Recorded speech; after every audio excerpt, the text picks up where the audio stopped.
ঠাইখনৰ নাম কিসমত মহনবুৰী। আমি আজি 2 বছৰ হ'ল এই বেকী নদীয়ে আমাৰ তাণ্ডৱ চলাই আমাৰ মহনবুৰীত জয়পুৰ তাৰাকান্দি এইখন গাঁও একদম উঠি গ'ল। আজি এই ৰিচেণ্ট 1-1.5 মাহ হ'ল কমেও 20ৰ পৰা 30 ঘৰ মানুহ পৰিয়াল একদম গৰাখহনীয়ে উঠাই লৈ গ'ল। আজি আমি এই মানুহখিনি ক'ত যাম এইটো ওপৰৱালাই জানে। আৰু আমি বৰ দুখ পাইছোঁ। আমাৰ মাটি বাৰী হেৰাই গ'লে আমি ক'ত থাকিম, ক'ত খাম, আমাৰ ল'ৰা ছোৱালী ক'ত শিক্ষা দীক্ষা ল'ব। আমাক ওপৰৱালা বিভাগীয় কৰ্তৃপক্ষই আমাক কোনো এতিয়া সাড়া দিয়া নাই, কোনো মানুহ অহা নাই এতিয়ালৈকে। আমি তেখেতক বাৰে বাৰে অনুৰোধ জনাইছোঁ যাতে তেওঁলোকে আহি আমাৰ এই গৰাখহনীয়া ৰোধ কৰাৰ কাৰণে ব্যৱস্থা কৰে। যোৱাবেলি যিখিনি হৈছিল এইখিনি এই বছৰ হোৱা নাই, কিন্তু হোৱাৰ বিধায়ক এতিয়ালৈকে অহা নাই। আমি বিধায়কক বাৰে বাৰে ফোন কৰি আছোঁ। বিধায়ক আহিলে আমাৰ এই নদী বান্ধৰ কামটো আৰম্ভ হ'ব বা আমাক প্ৰটেকশ্যন দিব বুলি আমি ভাবিছিলোঁ। কিন্তু দুখৰ বিষয়, এই বিষয়ে আমি কি ক'ম আৰু ক'ব লাগে আমাৰ একো নাই। ওপৰৱালাৰ ওপৰত দিছোঁ যে আমাৰ ভৰসা এটাই, চৰকাৰক আমি বাৰে বাৰে আহ্বান জনাইছিলোঁ, তথাপিও আমাৰ এই বান্ধটো হোৱা নাই।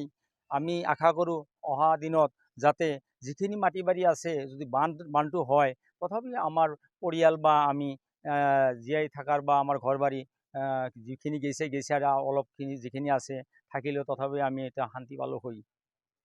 আমার এই কিসমত মহনবুৰী যিখিনি আমার স্কুল বা মাটি গড় যিখিনি তো গেছে আর আমার এতিয়ালৈকে কোনো বিধায়ক বা কোনো মানুহ আমার এই খবরটো নললে।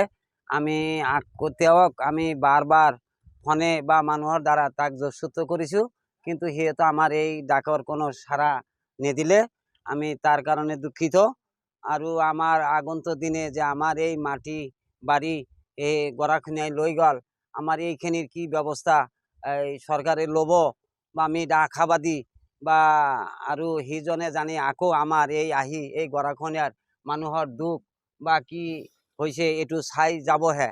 মানে আজিলৈকে সি অহা নাই। আৰু যিমান খেতি মাটি আমাৰ আছিল সবখনে গৰাখহনীয়া আমাক শেষ কৰি দিছে, নাই আৰু এতিয়া বহুত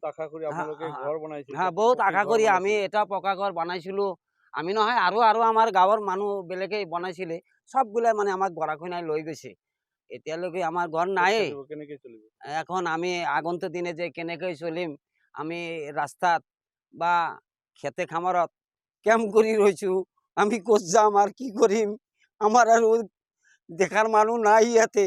আমি যে কিমান মানুহ গোট খাই ইয়াতে আমি ৰাতি দিন নদীৰ পাৰত বহি থাকি চিন্তা চাৰি মন মাৰি মানে বহি থাকি যে আমাৰ আর কোনো নাই যে আমাক এটা ভাল কথা কৈ বুজাব। ঠিক আছে, যিখিনি হৈছে আপোনালোকে থাকক, সামনের দিনত আমি চেষ্টা বা কৰি আছোঁ বা গৰাখহনীয়া ৰোধ কাৰণে আমি চেষ্টা কৰি আছোঁ। আমাৰ সেইখিনি মানুহ আজিলৈকে আমি পোৱা নাই।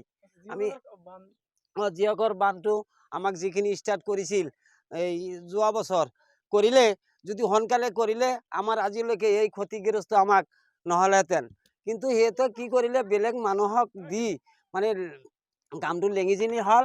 তাৰ কাৰণে আমাৰ এই কিসমত মহনবুৰী যিটো আমাৰ কৃষি বান্ধ আছিল তাৰ মাজতে নাহিল, এই আধা ৰাস্তাৰ আহি মানে সেইখিনি শেষ হৈ গৈছে। তাৰ কাৰণে আজি আমাৰ মাটি বাৰী পকা ঘৰ গৰাখহনীয়াই লৈ গ'ল। সরকারের কি আহ্বান জানাবো?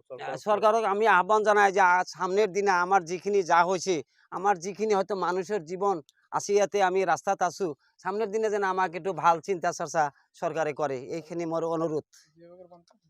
জীয়াবাগৰ বান্ধটো আমাৰ কামটো এই মই শুনা পালোঁ যে এই এবাৰ সোনকালে হ'ব লাগে। আমাৰ এতিয়াই হ'ব লাগে, হ'লে আমাৰ যিখিনি জাগা আছে, যিখিনি ঘৰ বাৰী আছে আমি থাকিব পাৰিম যদি কামখানি কৰে। যিকোনো খবৰৰ বাবে যোগাযোগ কৰক 7099017330 অথবা 7099017990 নম্বৰত।